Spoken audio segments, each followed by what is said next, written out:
Do you believe in accountable love?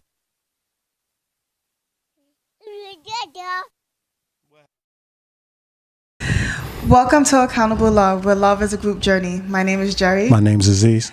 And today we have two special guests. We have, to my right, Jennifer. Hi.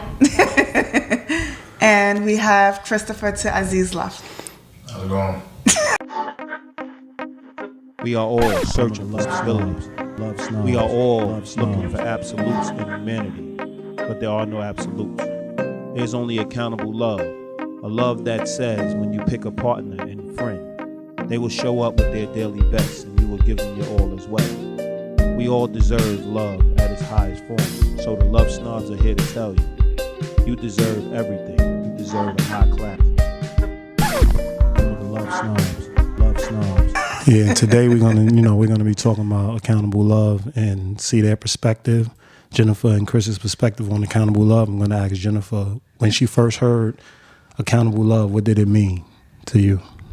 Well, what it meant to me was instantly, I was like, wow, there's a platform that talks about this, because I think it's just not spoken of, and it's like a faux pas topic. Definitely. And so I was just kind of excited and wanted to know more about it. So that was my instant feeling when I heard of accountable love. But what does it mean to me overall? It means, being able to be as self-aware as you can on your own. Mm-hmm. Definitely. But also having that person who you trust and love to add to your self-awareness. Definitely. And vice versa. I agree with you 100%. Yeah, I agree with that. Yeah, what about you, Chris? Accountable love, what it means to me is, it's us holding each other responsible, having responsibility for each other, and realizing that we're doing this together, and making sure that we, know each other's beliefs and kind of hold tight, make sure that we're actually following what we actually believe, and and sticking to our morals, and making sure we're taking care of each other. Definitely. How, when you think of emotions, how important are emotions in relationships versus logic? Because that's where, in our relationships, where we juggle all the time. We juggle with our emotions versus the logic of it, versus, honoring our principles. When do you believe, how what's the percentage of emotions you believe it takes to be in a relationship, a healthy or equal relationship? What would y'all think?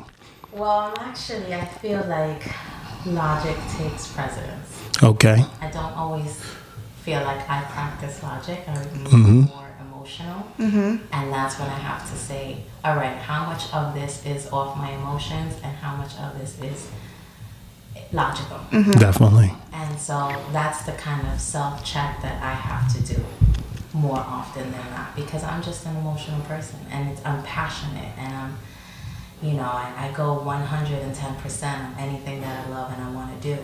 Definitely. But it's not always that black and white in a sense, Mm-hmm. And that's where I need to just kind of broaden my perspective and say, you know what, Jen, how much of this is you being impulsive, or this is just your personal emotion that you're putting onto someone else? Definitely. And are they being the logical one here? And so that, I have gone through this. I think that's where I'm at overall with my relationships. Definitely. And that's where I'm at. Well, do you think that your passion is sometimes misunderstood? Oh, in the sense that you may not be emotional, you just may be passionate about what's going on, and you may have people around you in certain situations that would manipulate a situation and say, you know what, you're just being Jen, you're being emotional, when it's really you're checking them on something because it actually makes sense and it is logical, but because they don't want to deal at that moment. But that's the part that I'm struggling with to And you can join anytime you want, Chris. is how much of this do I have to stick to my guns with and say, no, this is just me being Jen. Mm-hmm. But how much of it doesn't matter to me for me to stick to it, and how much does that person respect me as a person, as a friend, as a partner, to fall back and be like, you know what, this matters to her, she's passionate about this. Definitely. take a backseat to this. Well, I think it depends on what the situation is, obviously. But I do think that it's a little bit of both. Yeah. I think it's a little bit of both. I think, you should have people around you who's going to take the time to understand you and also check you too. Like Aziz checks me 95% of the time. So like I go through the same thing with you. Like I'm naturally a logical person, but there's certain times when I'm very emotional. And then he's looking at me like, you're just like all over the place right now. Like you're just leading with your feelings. You need to take a step back. And then there's times that although I may be emotional, it's still not what I'm fighting for is logical. You know what I mean? Right. So it's still like he's just coming out the wrong way. It's just coming out the wrong way. It's about direction. It's about looking for the progression. Like you always want to progress in your relationships, and that's a guarantee. So when you deal with equal and healthy relationships, everything's about balancing and being progressive. Yes. So I would say emotions is big, but go ahead. You can, before I, take over everything. Yeah. We want you involved. We want your voice to be heard, but go ahead. Emotions, it's part of the process. Definitely emotions it's gonna happen. But like you said, having an understanding of, what's actually happening is the most important thing. If people are going to be emotional, they're going to have emotional responses to things that are happening. But if you have a clear understanding of what's going on, and you actually the people that you're around are important as well, because they can sometimes take you into places that you don't really want to go to. Yeah. Mm-hmm. So definitely making sure that you have the right people around you, is important as well. So yeah, definitely. And to add to that, I've been talking to Jerri about this because I feel like managing people's egos that you love is important too. And I. It's important in which way? A good, like it's good to manage their egos? It's good in a sense, just because I thought egos meant, oh, this person's conceited. Mm-hmm. That's what I. Definitely. It's not always that way. Your ego can be introvert. Mm-hmm. Or your ego can be extra. But what would you say about ego in general? Like, for people listening, because we all believe, not saying me and Jerri, but people believe ego does deal with, actually putting yourself above others. Yeah. Yes. Or having a false sense of reality. So, like, sometimes with people's egos, you kind of cater to their insecurity because, depending on the gender. So, no offense, guys, but like for men, like, let a man be a man. So when you're around the man, you should let them lead and like stuff like that. That's honestly what I thought for me. I'm at this point where I'm doing so much digging on what is my ego like, so that I can feel like, I can know, is this person feeding my ego in a good way or in a bad way, right? Okay. Because I don't want to be like the spoiled brat. Definitely. But I think it's important when you're in a partnership with a friend or a lover to know when to say, you know what, let me bow out this one, Definitely. I have to state my point, regardless of how it makes her feel or him feel. Definitely.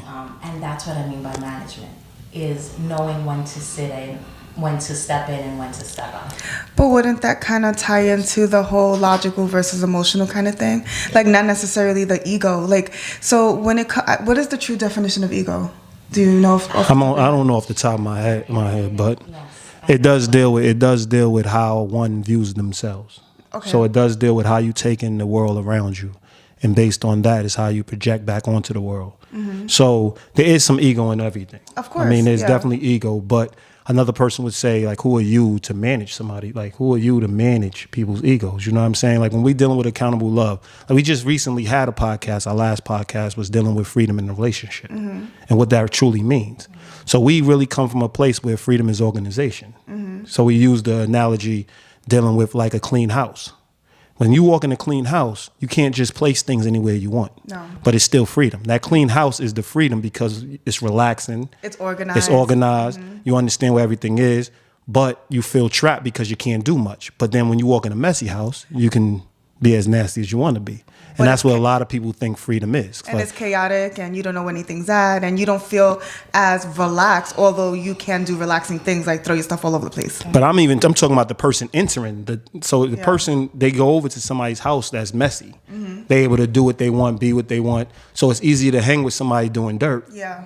Because they can't challenge you. Like, who are you to challenge me? But then when you hang out with somebody straight A student, hang out with somebody that's strong in their morals in life, then it becomes like, oh, you're trying to control me. But really, that's true freedom. Because when you're in the presence of equals, you say what you want, do what you want, and you're not really dealing with, like what you said, managing egos. You're more like making sure you're on point and doing what you need to do, and make sure that the people that you're talking to is on point. So, like what you used in bowing out, like, I don't think you should ever bow out of a discussion, but you should always understand where you went wrong. So if you know that you're wrong, and if that's what you meant by it, I don't really know what you meant. I don't want to put words in your mouth, but if you know you're in the wrong, or like really what we talked about also on the podcast, percentages. Like there's no such thing as absolute in man. So like that's what people play on. Oh, but in this instance, it could be, no, we're talking about typically the rule of thumb. It's 80, 90%. So if I'm 90% on point, you have 10% instances, but we're gonna really bet on the 90%. So this is our structure, and then when we cross the 10% when we get there. So I think that's the balancing act when it comes to relationships, like knowing who makes the most sense to navigate the relationship, because we always find ourselves with a leader in certain areas, and you have to honor that. So again, if that's what you meant by also managing egos, is dealing with knowing people's strengths and taking a back seat when you know their strengths. That was my next question. Ask what you meant by managing, because how can you act? How can you truly check somebody if you're trying to manage? How to handle it? No. I mean, balancing what is logical versus emotional. When are you know? And for me, is I happen to be in a situation where I feel like I have to, because I'm on this road of trying to like self-check and Definitely. Okay, how much of this is logical Jen and how much of this is emotional Jen? You know, if the percentage of logical Jen is high, then I'm stating I'm sticking to my guns. Definitely. I'm speaking and I'm saying what I have to say, and not in the end. And so that goes also along with your delivery on how to say it. Well, you hit the wrong people. Like, I think when you think of delivery, right? When you think of delivery, you know, like let's say we grew up together. You know me. My voice is stronger than yours. I say things straight out, like flat. Yeah. Got a flat tone. Your voice is a little lighter. Right. You can say the same thing I'm saying, but because your voice is a little lighter, people might be more receptive. Is that you having great delivery, or is the person not being receptive to getting to know a person that has a stronger delivery? Because it all deals with intent. And it all triggers an emotional response to Yeah, it's not to like be the thing and to add on to that, but it's also projecting, because we typically treat people how we want to be treated. So is it because when you receive a message, you want to be told in a certain way? So because you believe that, or you believe that you want it done to you, you believe that that's how it should be done to other people. Is that the case too?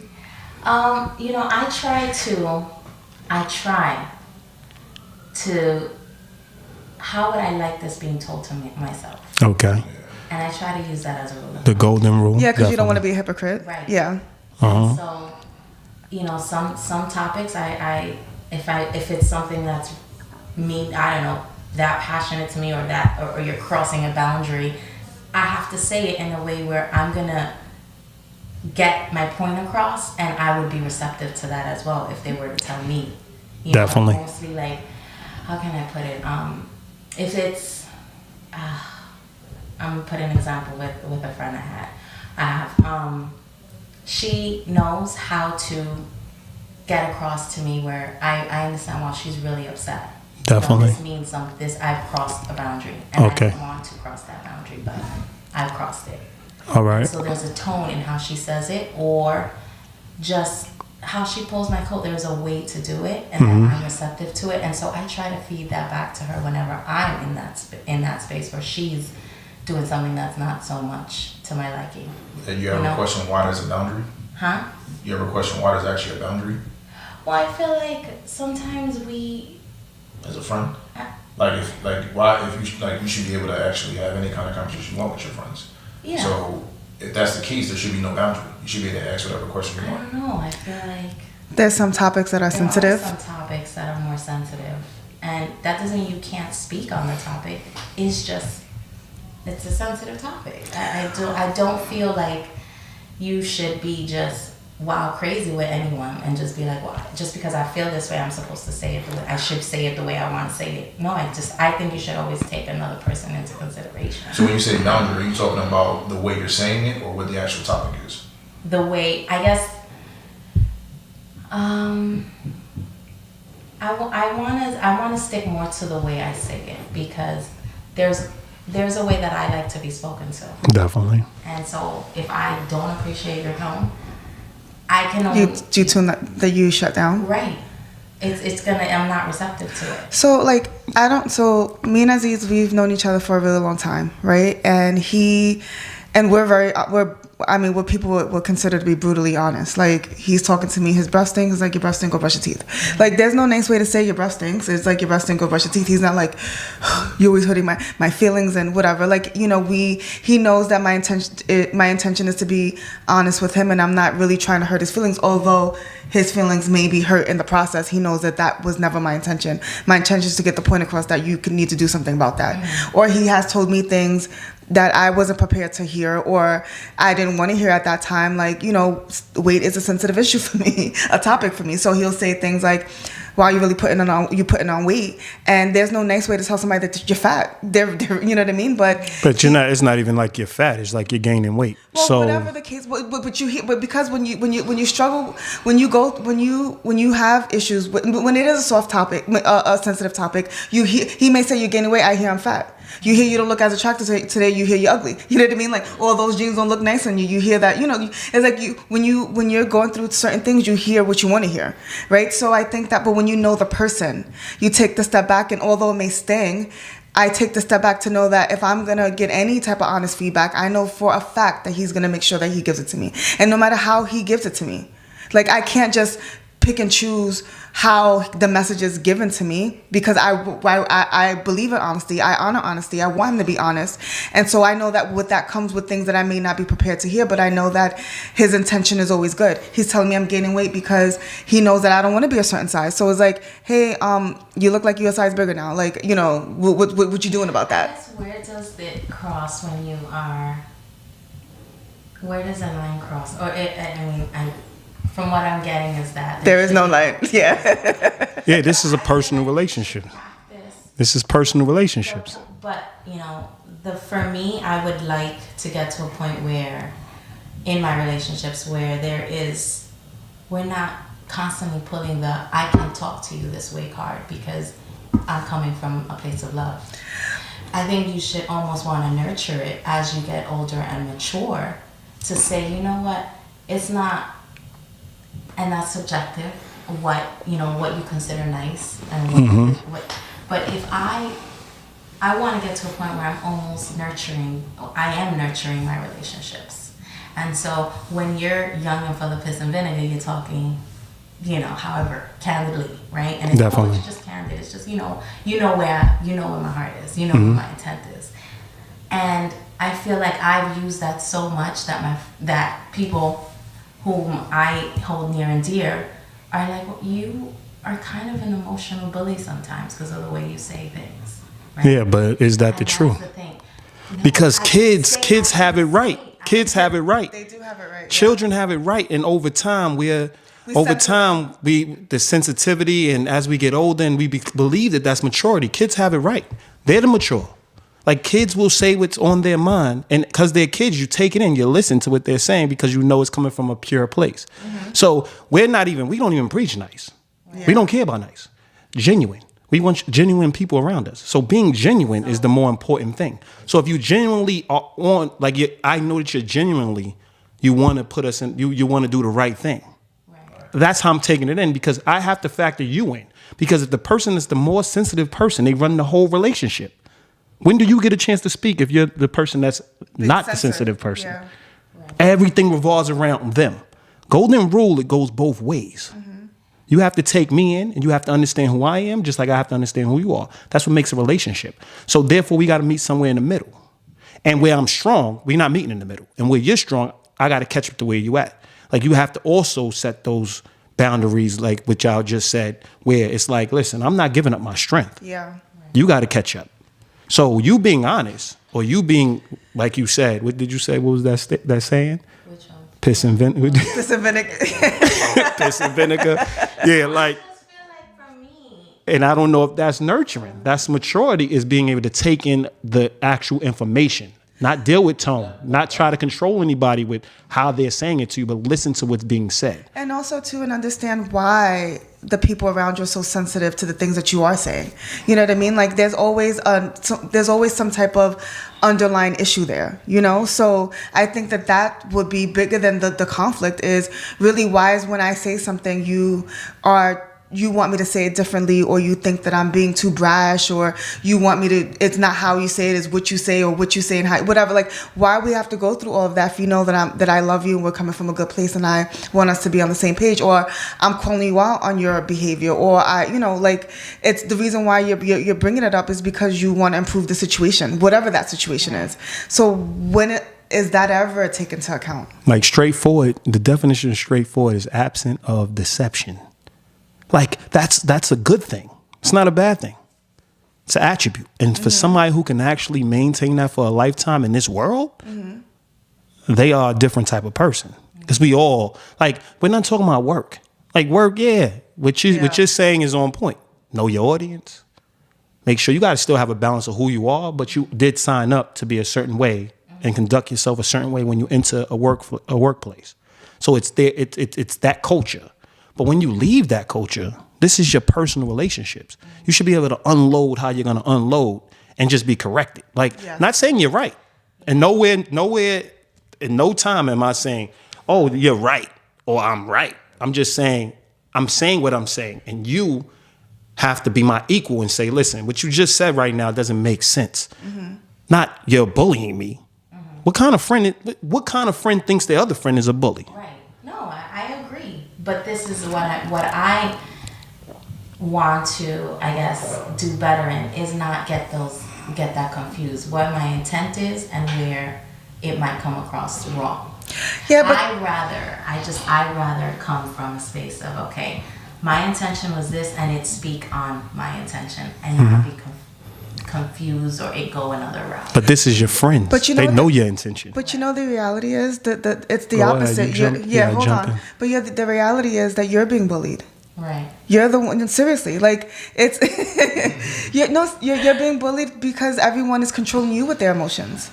So you can't say what you need to say, and you can't react to certain things. Because they're like, oh, Jenn is gonna. They already categorized you. They already put you in a box. So now you're going home and you're self-reflecting. You're thinking, how could I come across the proper way? But are they going back and doing the same for you? That's a good question. We shall see. True. Like, and we go back to true freedom. True freedom is like knowing you around people that believe in the progression of a relationship, and that takes raw communication, because you become just numb to it at some point. It's like, that person, and it's a badge of honor. Me and my friends talk about whatever. Like, no matter what the topic is. Is there time and place? Yeah. But like, really, when you're amongst friends, time and place really doesn't matter as much when you're outside amongst people that aren't your friends. Now time and place plays a part because the other people knowing that person's business. Versus now when you come into, and it's all friends, like all the gloves are off. Like, we able to just say what we have to say, because it's not just all negative. Some things are brutal, honest, positive things. Like, you're just so beautiful. You look so good, and it makes people uncomfortable to have those discussions as well. Like, oh my God, or you're just great at what you do. But you should be able to talk about everything. If you're just negative all the time, somebody got to redirect you. Because why are we friends if everything is negative? So there has to be that balance. And there probably should be more positive comments. But when somebody is trying to get you to get to a better place, they are going to point out certain things that's going to make you a better human being. So you have to trust that this person is coming from a great place, because that's the balance, regardless. But you have something to say? I was just talking about this one. She had mentioned before that when she's passionate, it's mistaken for being emotional. And that's one thing that we have to be more passionate about our relationships. And when it comes down to holding each other accountable, sometimes it takes that. Like, it takes you have to have the passion to actually help your significant other, your friend, whoever it is, to actually, make that change. So you have to actually cross that boundary. Mm-hmm. You know what I mean? When you're passionate about something, you're not thinking about how they're taking it. You're saying what you need to say. You're talking how you need to talk, and you maybe you're doing it respectfully, I guess. But at the same time, you're saying whatever you need to say, and that's what needs to happen. You need to have that raw passion to get to to say what you need to say. You know what I mean? And hold them accountable for whatever it is that's going on. How does the world take you in? Would you say? I mean, for me, it's a little hard because a lot of people say that they think that I shouldn't say the things that I say, or I should say it a certain way, or. So you're the same. You're in a similar boat as she is. Yeah, but I don't care. I'm saying what I want to say, so it doesn't make a difference to me. Like I'm labeled as it's either. You gotta get closer to It's either one thing or the other. Either people love me, or they're in between, or they don't like me. Yeah. You know what I mean? So I get the same. Yeah. So it's like I'm okay with either one. There's no in between with with me. that like me. Oh yeah, there really is. I can rock with because we like minded. They understand where I'm coming from. The people that don't like me, okay, I probably wouldn't deal with you anyway. So it is what it is. So I don't, I'm gonna handle everybody the same way. I don't deviate from it. So. But is that saying that you don't have anything to work on? No, not at all. Like I'm open to some the same people who hold me accountable for something I'm doing wrong. So it doesn't. I'm not an exception. That's what I'm saying. No. Go ahead. That's I'm not the exception. You know what I mean? I want people to hold me accountable just like I'm holding them accountable. I want people to be straightforward with me the same way that I'm straightforward with them. Say whatever you need to say that's on your mind. I feel like the message gets lost when you try to deviate from that. Like if you're beating around the bush and somebody doesn't quite understand what you're saying, now you got to go back and explain it again. Well, nobody really truly knows you when you have to hold back and really think about everything you have to say, because I used to be in your boat too. Like, I wasn't always received well. My whole life, I was just telling Aziz, my whole life everyone told me I was aggressive. So that my delivery was aggressive, right? But when I listened to myself on the podcast, I realized that my voice is actually soft. So it's not my voice that's aggressive. It's the fact that I was direct. You know what I mean? And so straightforward. It's straightforward. So my whole life I thought that I had all these issues, and I created this other voice that Aziz makes fun that we snap on. That Hi. Yeah. So what's I got that voice going because I thought that I had to soften my already soft voice because I had no one around me to tell me anything different. And because the feedback that I would get from people was like, you just too much. You always on 11. You always on 10. You always this. You always that. That it made me think that, I had to shrink down, and I had to pull it back, and I had to be somebody that I wasn't until I was around like-minded people. And now I could be however the hell I want to be. Right. And they understand who I am. They understand my intention. And I'm not saying that I don't have I don't have anything checked. to work with. Yeah, I get checked every 5 seconds. But it doesn't stop it. But it doesn't dim my light, and it doesn't stop me from being who I am. And it doesn't stop me from being strong. It doesn't stop me from being passionate. It doesn't stop me from being sometimes emotional at times. I just know that I'm around people who's gonna redirect me when I need to be redirected. But they're never gonna take away from the message. And sometimes you seek that though. Yeah. People you go to them and you ask them. Yeah. Hey, but should I handle this differently? This is what I did, or Because sometimes the people are accurate, but they're coming at the wrong thing. Like Yes. they're talking about your delivery when your message is just off. Period. Mm-hmm. You know what I'm saying? So that's the difference. Like, you can't walk up to somebody and be like, you know what, you ugly, and just leave it at that. And you know what I mean? Like, obviously your message is off because you're really letting the person know, like, I'm not attracted to you. Yeah. So you can say I find you unattractive, and then go into reasons why, and the person still may be hurt. It's gonna stink. Like, honesty and truth stings. Yeah. When you wake up, you're like, oh shoot, Stings. This is my truth. Sound like it's a stink. Stings. So that's the reality of it. But if you really want to improve as a human being, you want people to be who they are, and you really want to love them for who they are as overall characters, and then call it what it is after that. Right. So I hear and I agree with everything you guys are saying. But it goes back to there's always improvement for you to do better. Definitely. Of course. And so for what I'm responsible for is for me, right? Mm-hmm. And if I'm not satisfied with a way that I am in how I make others feel, I have to weed through why did I make them feel that way. Definitely. It's important to know what did I add, what role did I play in that. And so there's a line for me where it's like, okay, well, this is how I am. Accept me how I am, right? Mm-hmm. Right. There's truth to that for me, but there's also, okay, what role did I play in? Is this Mm-hmm. But for me, every day is getting a message across, and what role does that play? Definitely. What role do I play in? And I just think it's linked back to self-awareness for me. Definitely. But what's self-awareness if you're like, well, I can't just be comfortable with being self? When most people say, this is who I am, it's from a place of strength. Yeah. Like they should be talking from a place of strength. Like you're trying to take something from me that I worked hard to build. Mm-hmm. So like it's hard to be honest through the course of life. Yeah, it is. So that's rare people. Just like it's hard to be a hero. Somebody yells help. How many people really go and help them? Mm-hmm. But you are going to be the friend that helps. Mm-hmm. You see what I'm saying? There's a big difference. Most of the friends is telling you stupid for helping. Mm-hmm. Does that mean they're accurate? Because there's 7 friends that's telling you you're stupid for helping. They never helped. So you're going to say the hard things. Why? Because it's going to help the other person grow. I'm not saying that they can in reverse say something to you, because I think people in your life that love you, they're going to say things to you that's going to rattle you. Right. And that causes you to think. It should, but you shut down. That's a choice. No. Okay. I don't shut down because I feel like the people who are in my life Mm-hmm. and who have taken that role to check me, there's a lot of truth to why. If I unpack it, I realize, you know what, they were right and they were wrong about this. Definitely. But the Jennifer that's today Mm-hmm. had to go through a lot of weeding too, because I felt like I was just not thinking it through all the time. You was coming from a place of weakness. Right. So it was like the emotional part of it. Like when we talk about honesty, we're talking about raw, logical, Yes. thought out, Yes. Yeah. blunt. Like you can be direct, but you have to have something behind it. Exactly. It can't just be raw emotion and that's it.